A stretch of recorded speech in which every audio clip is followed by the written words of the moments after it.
to our channel. ഇപ്പോൾ എല്ലാ സ്ഥലത്തും നല്ല മഴ പനിയൊക്കെയാണല്ലോ. ഞാനും പനി പിടിച്ച് കിടക്കായിരുന്നു. ഇപ്പോൾ ഒന്ന് മാറി വന്നേ ഉള്ളൂ. അതുകൊണ്ട് തന്നെ നമുക്ക് നല്ലൊരു ചുക്ക് കാപ്പി എങ്ങനെ ഉണ്ടാക്കാമെന്ന് നോക്കാം. ഈ പനിക്കും ചുമയൊക്കെയുള്ള സമയത്ത് ഒരു ചുക്ക് കാപ്പി ആയാലോ. അതെങ്ങനെ ഉണ്ടാക്കാൻ നോക്കല്ലേ. അപ്പോൾ അതിലേക്ക് വേണ്ട ഇൻഗ്രീഡിയൻസ് എന്തൊക്കെയാണെന്ന് നോക്കാം ആദ്യമായിട്ട്. അപ്പോൾ ചുക്ക് കാപ്പിക്ക് അതിന് വേണ്ടത് കാപ്പിപ്പൊടിയാണ്. പിന്നെ ചുക്ക് അതൊന്ന് ചതച്ചെടുക്കണം. പിന്നെ ശർക്കര ഒന്ന് പൊടിച്ചതോ അല്ലെങ്കിൽ കഷ്ണാക്കിയതോ എങ്ങനെയെങ്കിലും ആയാൽ മതി. കുരുമുളക് പൊടി, തുളസി,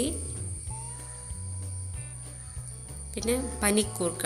എനിക്ക് തോന്നുന്നു ഇതൊരുവിധം എല്ലാ വീട്ടിലും ഉണ്ടാവും. കുട്ടികൾക്കൊക്കെ പനി ജലദോഷമൊക്കെ വരുമ്പോൾ ഇതിൻ്റെ നീരൊക്കെ കൊടുക്കാറുണ്ട് മാറും.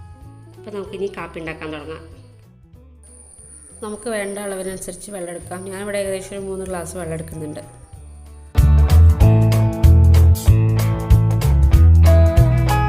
ഇനി നമുക്കതിലേക്ക് ശർക്കര ആഡ് ചെയ്ത് കൊടുക്കാം.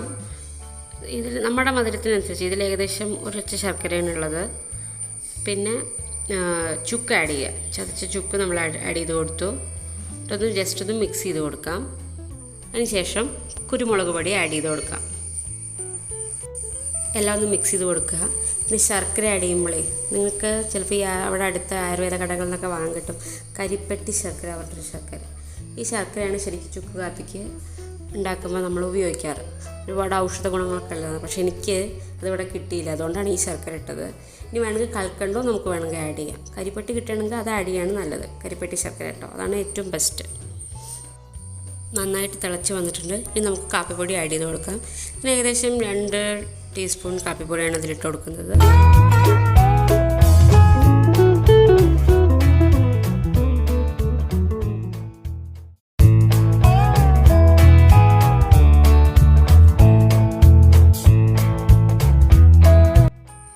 നന്നായി തിളച്ച് വരട്ടെ.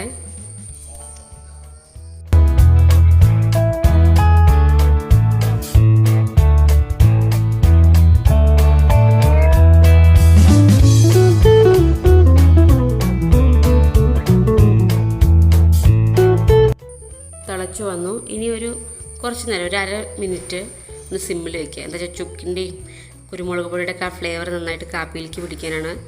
അതിന് ശേഷം തുളസിയുടെ ഇലയും പിന്നെ പനിക്കൂർക്കയുടെ ഇലയും നമ്മൾ ആഡ് ചെയ്യുക.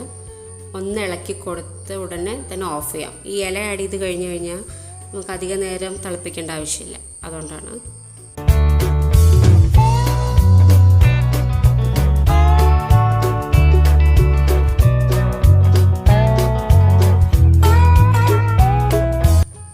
ഇപ്പം നമ്മുടെ ചുക്ക് കാപ്പി റെഡി ആയിട്ടുണ്ട്. നമുക്കിതൊന്ന് അരിച്ചെടുക്കാം. ശരിക്കും നല്ല സുഖമായിട്ടത് തൊണ്ടയ്ക്ക്. ഈ പനിയും ജലദോഷവും അതുപോലെ തൊണ്ടവേദനയൊക്കെ സമയത്ത് ഇതിങ്ങനെ ചൂടോടുകൂടി കുടിക്കുമ്പോൾ നല്ല സുഖമാണ്. തൊണ്ടവേദനയ്ക്കൊക്കെ ഭയങ്കര ആശ്വാസമായിരിക്കും.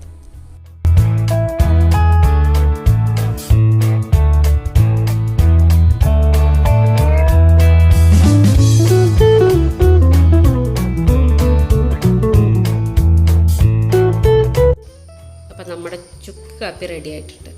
ഇനി നല്ല ചൂടോട് കൂടിയിട്ട് ഇതിങ്ങനെ ഊതി ഊതി കുടിക്കുക. പനിയൊക്കെ പമ്പ കിടക്കും.